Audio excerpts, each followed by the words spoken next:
modern era, what kind of international power does China aspire to be? Will it stick to its own traditions? Will it adopt today's international norms? To look for some clues, I traveled to the northeast coastal town of Dalian to attend the World Economic Forum's third annual meeting in China. The forum is known for its intellectual retreats for business and government leaders in Davos, Switzerland. And in recent years, Chinese leaders have chosen it as a platform to promote their worldview. Part of China's message to foreign participants in Dalian was in the presentation.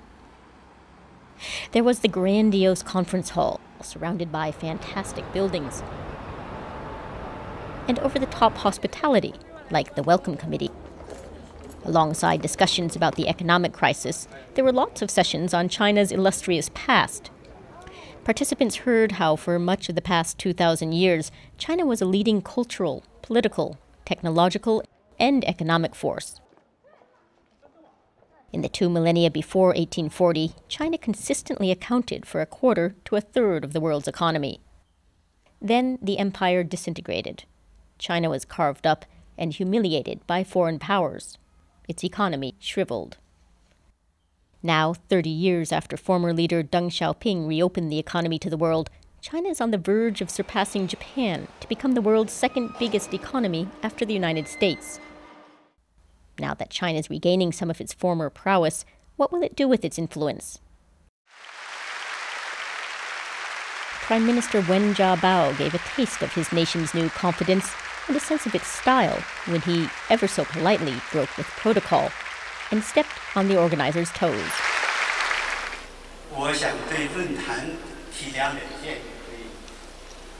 If I may, I would like to offer 2 suggestions for the forum. He advised the 40-year-old World Economic Forum to focus more on businesses in the poorest countries. He'd also like to see the forum pay more attention to social issues, like healthcare and education. Thank you very much, Mr. Premier, for your advice. The message and soft but authoritative delivery suggest China's traditional ideals about leadership are still alive. What kind of leadership China can provide?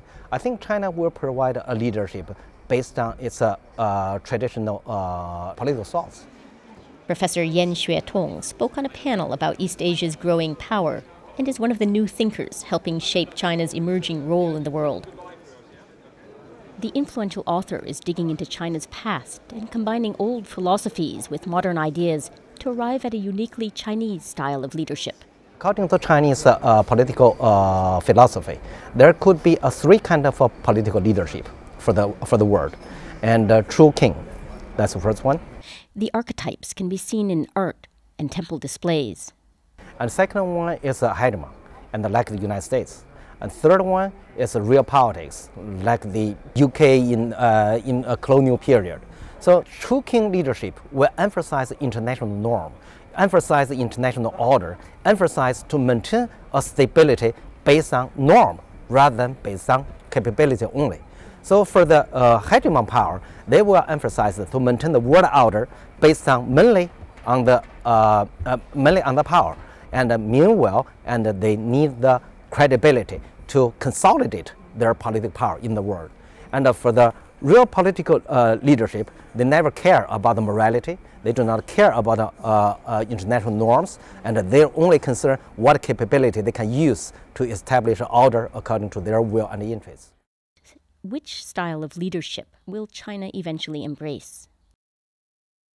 I think at this moment, I don't think the current leaders already give the consideration about this, because they think now it's beyond China's capability to provide a global leadership. But the next generation, when they come to power, they have to face this issue.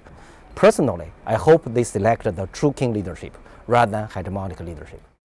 Yen predicts it will take at least 15 years before China qualifies as a true superpower. It's safe to predict 20 or 25 years. But I think whether China, no one can guarantee China will definitely achieve that goal. And it really depends. And depends on the policy, depends on the policymakers' philosophy and depends on the policymakers' determination.